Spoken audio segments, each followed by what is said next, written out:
안녕하세요. 해외 축구를 전문 분석해드리고 있는 해축다나와입니다. 시청료는 구독과 좋아요입니다. 스포츠가 어렵게 느껴지신다면 댓글을 통해 무료 멤버방에서 99% 적중률의 픽을 받아보세요. 브리네의 스크리브는 볼을 받아주는 역할은 충실하지만 역습 전개 시 연결의 속도감이 부족하고, 스트렁크는 수비 조율 능력은 갖췄지만 라인 간격이 무너질 때 리커버리가 늦어지는 약점을 지녔다. 브리네는 전반적으로 수비에 무게를 두고 있지만 중원 압박 강도와 후방 라인의 커버 범위에 제한이 있다. KFUM 오슬로의 오케케는 전방 압박과 돌파 시도 모두에서 높은 성공률을 기록하고 있는 윙포워드다. 킥스는 측면을 넓게 쓰며 수비를 끌어낸 뒤 안쪽 침투로 기회를 만드는 유형이며, 포세트는 중원에서 템포 조절과 방향 전환에 능하며 전방 3인과 유기적인 연계를 완성시켜주는 핵심 자원이다. 최근 오슬로는 후방에서부터 빌드업을 차분히 연결하고 있으며 전방 3명이 동시에 움직이며 공간을 벌리는 패턴이 정교하다. KFUM 오슬로는 빌드업부터 박스 침투까지의 흐름이 매끄럽고 전방 압박 이후 공격 전환도 굉장히 빠르다. 반면 브리네는 수비 간격과 중원 압박에 취약점을 드러내고 있으며 전반적인 수비 집중력도 완성도가 떨어지는 흐름이다. 이 경기는 전체적인 흐름과 공격 구조면에서 오슬로 쪽으로 강하게 기울어져 있다. 하우게순의 세오는 전방 압박과 공중볼 경합에서 힘을 쓰지만 세컨드볼에 대한 움직임이 단조롭다. 인바이르는 볼을 받아주는 역할은 수행하나 순간 스피드에서의 한계가 드러나며 상대 압박에 쉽게 막히는 흐름이다. 그린다우그는 중원 전개에 참여하지만 패스 정확도와 속도 모두에서 아쉬움을 드러내고 있다. 하우게순은 수비 라인이 수동적이며 중원에서의 공방 싸움이 불안정해 후방 라인의 부담이 상당히 큰 편이다. 사릅스보르그의 칼스바크는 박스 근처에서 기민한 위치 선정과 마무리 집중력이 뛰어난 피니셔다. 오르자세테르는 침투와 연계 모두에서 균형 잡힌 움직임을 보여주며 세컨드볼 반응과 공간 활용 능력에 강점이 있다. 칼보르세는 수비형 미드필더로서 템포 조절과 볼 간수 능력에 능하며 빠른 전환 상황에서 안정적인 후방 지원을 책임진다. 최근 사릅스보르그는 중원 장악력과 압박 전환이 매끄럽고 후방 빌드업 또한 실수 없이 연결되는 흐름을 유지하고 있다. 사릅스보르그는 정돈된 전개 구조와 중원 주도권을 무기로 경기를 설계할 수 있는 팀이다. 하우게수는 수비 간격과 전환 타이밍에서 흔들리는 모습이 반복되고 있고 공격에서의 창의성도 제한적인 흐름이다. 이 경기는 빌드업, 압박, 결정력 모두에서 사릅스보르그가 확실한 우위를 점하고 있다. 레스터시티의 조던 아예오는 최전방에서의 제공권과 연계 능력을 겸비해 세컨드볼 경합과 포스트 플레이에서 강점을 보인다. 마비디디는 폭발적인 스피드와 과감한 드리블 돌파로 좌우 측면을 파괴하며 컷인 후 슈팅 연결이 빠른 편이다.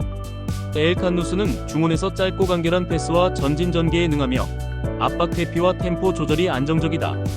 최근 홈 경기에서는 전방 압박과 라인 간격 유지가 정교하게 맞물리며 공격 전개 속도가 빠르게 이어지고 있다.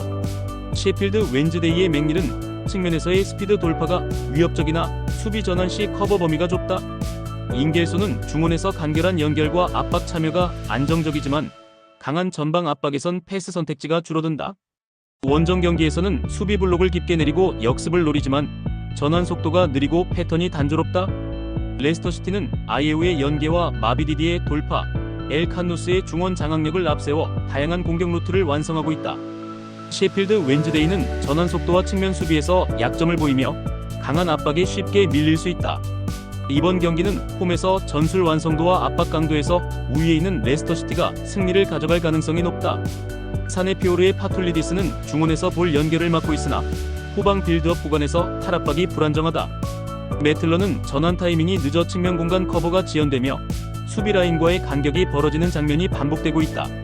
특히 수비 전환 시 미드필더 간 라인이 쉽게 깨지며 페널티 박스 앞 공간을 자주 내주는 구조가 형성되고 있다.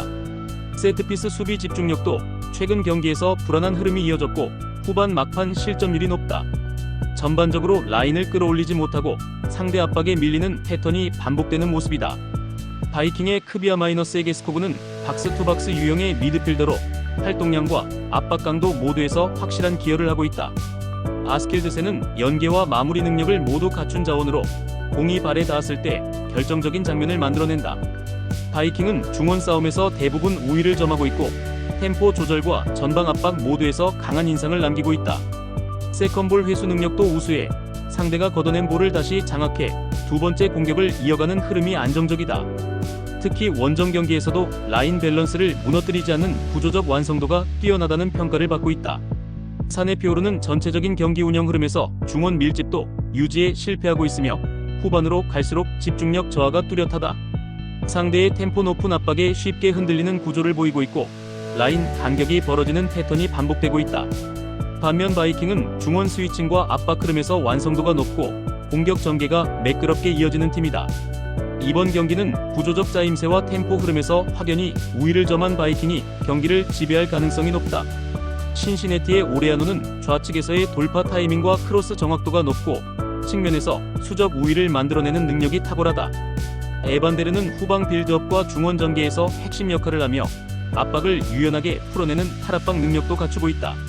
신시내티는 전체적으로 중원 장악력과 전개 템포가 안정적이며 빠른 역습 전환과 공간 활용에서 구조적인 짜임새를 보인다. 특히 홈 경기에서는 전방 압박 강도와 볼 점유율 유지 능력이 뛰어나고 후반 교체 카드 운용도 매우 유효하게 작용 중이다. 최근 5경기 중 4경기에서 먼저 득점하며 흐름을 장악하는 전형적인 템포 주도형 팀이다. 샬럿의 윌프레드 자는 경험은 풍부하나 최근 경기에서는 체력 저하로 인한 움직임 저하와 수비 가담 지연이 나타나고 있다. 비엘은 중원에서 템포 조절을 시도하지만 압박 저항력이 약해 상대 압박에 전개가 끊기는 장면이 자주 발생한다. 샬럿은 전체적으로 공격 루트가 좌측에 편중돼 있으며 빌드업 구조가 단조로워 수비에 쉽게 읽히는 경향이 있다. 특히 원정 경기에서는 수비 간격 조절 실패가 자주 발생하며 측면 수비에서 반복적인 실점 루트가 노출되고 있다. 전방 압박 지속력이 떨어지고 전환 타이밍도 늦어 수비진이 쉽게 흔들리는 흐름이 반복된다. 신시내티는 전술 구조와 경기 운영 모두에서 높은 완성도를 보여주고 있으며 특히 홈에서의 전개 속도와 압박 강도는 상대를 주저앉히는 결정적 요소로 작용하고 있다. 샬럿은 원정 경기에서 수비 집중력 저하와 전술 밸런스 붕괴가 반복되고 있어 강한 압박을 견디기 어려운 흐름이다. 이번 경기는 전반부터 흐름을 주도할 수 있는 신시내티가 승기를 잡을 가능성이 매우 높다. 미네소타의 페레이라는 좌우 전환과 중거리 슈팅 능력을 겸비한 자원으로 박스 바깥에서의 연계 능력도 안정적인 편이다. 트라프는 수비형 미드필더로서 전방 압박과 후방 커버 모두에서 중심축 역할을 하며 후반 집중력 유지에 탁월한 역할을 한다. 미네소타는 파이브백 전술을 바탕으로 수비 간격을 안정적으로 유지하며 빠른 역습 전개 시 위협적인 장면을 자주 만들어낸다. 특히 홈에서는 수비 응집력과 라인 조절이 뛰어나며 후반으로 갈수록 점점 강해지는 흐름을 보이고 있다. 최근 5경기 중 4경기에서 멀티 실점을 허용하지 않았으며 공간 차단 능력에서 확실한 안정감을 보여주는 팀이다. 콜로라도의 야피는 속도는 빠르나 연계 능력이 부족하고 볼 간수 능력이 약해 압박 시 턴오버가 자주 발생한다. 바셋은 전개 구간에서 템포 조절을 시도하지만 탈압박 상황에서 방향 전환이 느려 빌드업 흐름이 자주 끊긴다. 콜로라도는 공격 루트가 중앙에 과도하게 쏠려 있으며 측면 활용도는 낮아 전술 전개가 예측 가능하다는 단점이 있다. 또한 수비 전환이 느리고 뒷공간 대응이 늦어 상대 역습에 반복적으로 흔들리는 패턴을 보이고 있다. 원정 경기에서는 특히 수비 간격 조율이 불안정하고 전개 속도 자체가 홈보다 한 박자 느려지는 경향이 뚜렷하다. 미네소타는 안정적인 수비 조직과 후반 응집력을 바탕으로 경기 흐름을 길게 가져가는 능력이 돋보이며 공격 템포는 빠르지 않지만 결정적인 순간에 효율적인 마무리를 만드는 전개를 반복 중이다. 콜로라도는 전체적으로 전술 루트가 제한적이고 원정 경기에서는 수비 조직력이 무너지는 패턴이 두드러진다. 이번 경기는 구조적 안정성과 후반 운영에서 확실한 차이를 보이는 미네소타가 흐름을 가져갈 시점이다. 뉴욕 레드불스의 하크는 중원에서 볼 배급과 압박 전환에 특화된 자원으로 상대 중원에 강한 압박을 시도하며 경기 리듬을 조절한다. 호르스베리는 탈압박과 볼 배급 능력이 안정적이며 후방 빌드업과 공격 연결을 매끄럽게 이어주는 연결고리 역할을 수행 중이다. 전체적으로 전방 압박 강도가 높고 중원에서부터 볼을 회수하는 빈도가 높아 공격 전환 템포가 빠른 팀이다. 특히 홈 경기에서는 빠른 볼 흐름과 강한 압박을 바탕으로 상대를 고립시키는 전개가 잘 구현되고 있다. 최근 5경기 중 4경기에서 실점보다 득점이 앞서며 수비라인 안정화와 마무리 완성도도 상승세다. 솔트레이크의 오에다는 중원에서 볼 배급을 시도하지만 압박에 취약하고 볼을 끌다가 템포를 늦추는 장면이 잦다. 에넬리는 수비 가담 시 위치 선정이 불안정하며 측면 압박을 받을 경우 판단 속도가 떨어져 실점 빌미를 자주 제공한다. 솔트레이크는 전체적으로 압박 대응이 느리고 공격 시 전개 템포가 뚝 끊기면서 상대에게 수차례 역습 기회를 내주고 있다. 특히 원정 경기에서는 수비 간격 조절 실패와 중원 연결 부족으로 인해 전체 흐름을 쉽게 내주는 패턴이 반복되고 있다. 측면 수비의 불안정성과 중원 밀도 저하는 상대에게 지속적인 공간을 허용하는 원인이 되고 있다. 뉴욕 레드불은 전방 압박과 마무리 구조에서 매우 짜임새 있는 흐름을 보이며 홈 경기에서의 집중력과 경기 운영 능력은 리그 상위권 수준이다. 반면 솔트레이크는 템포 전개가 뚝 끊기고 수비 간격 유지 실패로 실점 루트를 반복 중이다. 이번 경기는 경기 구조와 압박 강도에서 확연히 앞선 뉴욕 레드불이 흐름을 틀어줄 타이밍이다.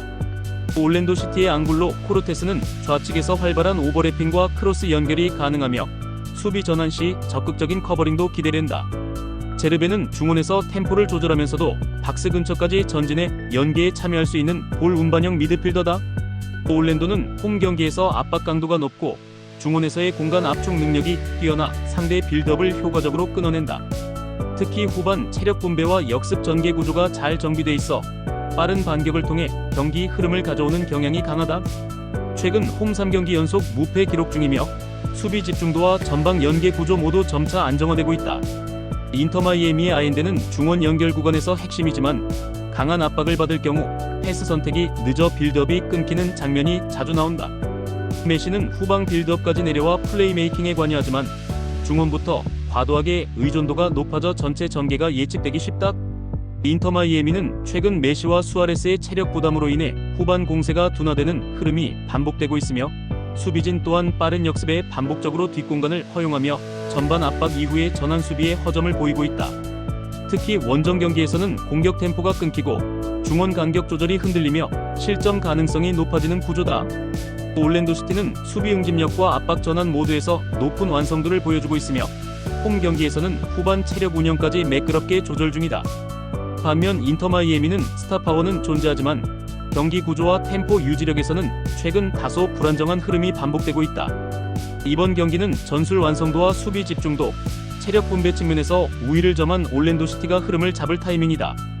LA 갤럭시의 가브리엘 팩은 중원에서 왕성한 활동량을 보이지만 템포 전환 구간에서 연결 타이밍이 느려 역습의 흐름을 자주 끊는다. 마르코 로이스는 경험과 시야는 뛰어나지만 압박 강도 높은 경기에서는 활동 반경이 급격히 줄어들며 전개 흐름이 막히는 양상을 보인다. LA 갤럭시는 수비 전환이 느리고 측면 커버 범위가 좁아 속도감 있는 전개를 허용하는 순간 쉽게 수비 간격이 무너지는 구조다. 특히 중원 탈압박이 불안정해 전반까지 안정적으로 공을 운반하는 데 어려움을 겪고 있으며 후반 집중도 하락 또한 반복되고 있다. 시애틀의 루스나크는 중원에서 템포 조절과 방향 전환 모두에서 안정적인 플레이를 선보이며 후반 교체 카드와의 연계도 자연스럽다. 시애틀은 수비 라인이 탄탄하고 중원부터 강하게 압박하면서 탈압박 이후 빠르게 전방으로 볼을 밀어넣는 구조가 정비되어 있다. 특히 상대가 라인을 올렸을 때 뒷공간을 노리는 전개 속도가 빠르고 측면과 중앙을 오가는 전환이 유기적이다. 최근 원정 3경기 연속 무패 흐름을 유지 중이며 후반 승부처에서 집중력을 높이며 경기를 뒤집는 능력이 돋보인다. LA 갤럭시는 전개 템포가 무너지고 마무리 지점에서의 결정력 또한 급격히 떨어지고 있으며 수비 간격 유지와 후반 집중력 모두에서 불안정한 흐름이 반복되고 있다. 반면 시애틀은 중원 압박과 전개 속도 모두에서 구조적으로 짜임새가 높고 원정에서도 실점 억제력이 뛰어난 모습을 보여주고 있다. 이번 경기는 전술 완성도와 경기 운영 리듬에서 확실히 앞선 시애틀이 흐름을 틀어줄 타이밍이다. 이상 오늘 해외 축구 경기 분석 모두 꼼꼼하게 해드렸습니다. 영상 시청에 감사드리며 혼자 분석하기 힘들다고 느껴지신다면 언제든 댓글을 통해 무료픽 멤버방을 찾아주시길 바랍니다.